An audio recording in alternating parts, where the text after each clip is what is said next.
সকালের জলখাবারেই হোক বা রাতের খাবারে রুটি, লুচি, পরোটা সব কিছুর সাথে এইরকম তরকারি খেতে কিন্তু অসম্ভব ভালো লাগে। আর এই তরকারিটা বানানো ভীষণই সহজ, উপকরণও খুবই কম। এখানে নিয়েছি আমি 250 গ্রাম পরিমাণে মিষ্টি কুমড়ো, যেটা একটু ছোট টুকরো করে কাটা আছে। রয়েছে এখানে 250 গ্রাম পরিমাণে পটল, পটলটাও ছোট টুকরো করে কাটা আছে।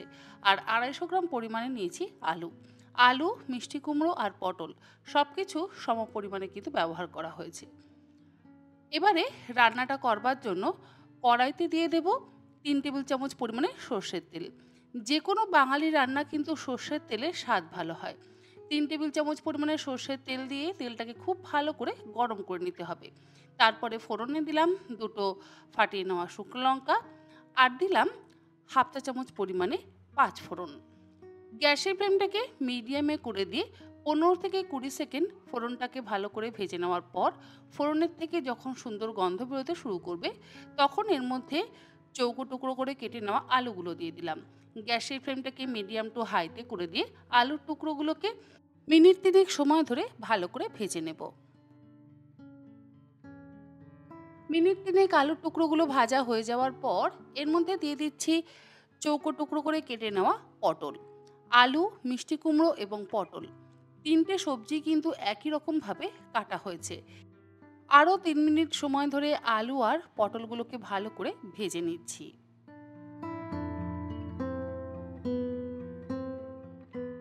আলু আর পটল ভাজা হয়ে যাওয়ার পর এর মধ্যে দিয়ে দিচ্ছি মিষ্টি কুমড়ো। মিষ্টি কুমড়ো পরে একটু ব্যবহার করলাম, কারণ কুমড়ো কিন্তু খুব তাড়াতাড়ি নরম হয়ে যায়। আর পটল নরম হতে বা সেদ্ধ হতে একটু সময় লাগে। সেই জন্য আলু আর পটলটাকে আগে ভালো করে ভেজে নিয়ে তারপরে মিষ্টি কুমড়ো দিয়ে একসাথে ভেজে নিচ্ছি। মোটামুটি 7 থেকে 8 মিনিট সময় ধরে আমি এই সবজিগুলোকে ভালো করে ভেজে নিচ্ছি।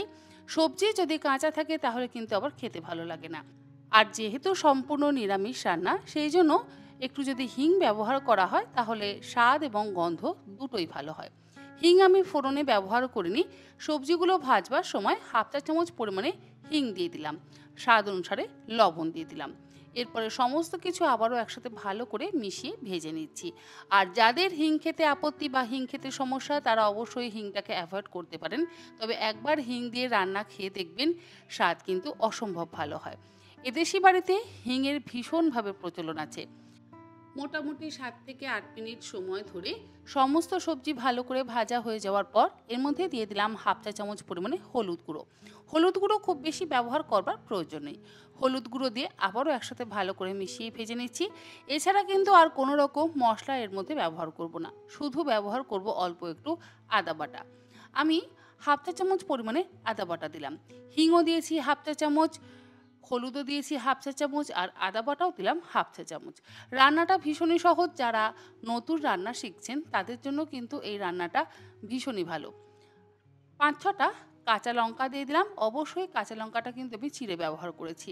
আর দিয়ে দিলাম 1 কাপ পরিমাণে গরম জল। আদাটা আমি গ্রেটারের সাহায্যে গ্রেট করে নিয়ে ব্যবহার করছি। অবশ্যই হাফ চা চামচ আদা দিলাম। আদাটা দিয়ে ভালো করে মিশিয়ে নেওয়ার পর সবজিগুলো সেদ্ধ হওয়ার জন্য আরও হাফ কাপ পরিমাণে জল দিয়ে গ্যাসের ফ্লেমটাকে লোতে করে দিয়ে ঢাকা দিয়ে সমস্ত ভাজা সবজিগুলোকে মিনিট 5-6 সময় ধরে সেদ্ধ হতে দেব। আর এই সবজির মধ্যে বা এই তরকারির মধ্যে যদি একটু ছোলা ব্যবহার করা যায় তাহলে খেতে আরও ভালো লাগে। আমি এখানে হাফ কাপ পরিমাণে ভেজানো কালো ছোলা ব্যবহার করছি। আপনাদের যদি দিতে ইচ্ছে হয় তাহলে দেবেন, ইচ্ছে না হলে নাও দিতে পারেন। ছোলাটা দিয়ে ভালো করে মিশিয়ে নিয়ে ঢাকা দিয়ে লো ফ্লেমে 5 থেকে 7 মিনিট আমি সবজিটা সেদ্ধ করে নেব। 7 মিনিট পর ঢাকাটাকে খুলে নিলাম। আর এবারে একটু সবজিগুলোকে মিশিয়ে দিচ্ছি, যাতে সবজিগুলো এই রকম গোটা গোটা না থাকে, একটু যাতে মাখো মাখো হয়। রান্নাটাতে খুব বেশি তেল বা মশলার ব্যবহার কিন্তু একেবারেই হয়নি। সকালের জলখাবারে রুটি বা পরোটার সাথে হোক, আর রাতে রুটি, পরোটা, লুচি যে কোনো কিছুর সাথে এই রকম সবজি তরকারি খেতে অসম্ভব ভালো লাগবে। তবে রুটি পরোটার সাথে খাওয়ার জন্য সবজি তরকারি যদি একটু মিষ্টি মিষ্টি না হয় তাহলে আমার মনে হয় ভালো লাগে না। সেই জন্য আমি রান্নার শেষে 1 চা চামচ পরিমাণে চিনি ব্যবহার করলাম। চিনিটা দিয়ে ভালো করে মিশিয়ে নিয়ে গ্যাসের ফ্লেমটাকে বন্ধ করে দিয়ে ঢাকা দিয়ে 5 মিনিট স্ট্যান্ডিং টাইমে রেখে তারপর এটাকে সার্ভ করব। আশা করি তন্হির পাকশালার আজকের এই রেসিপি আপনাদের ভালো লাগলো।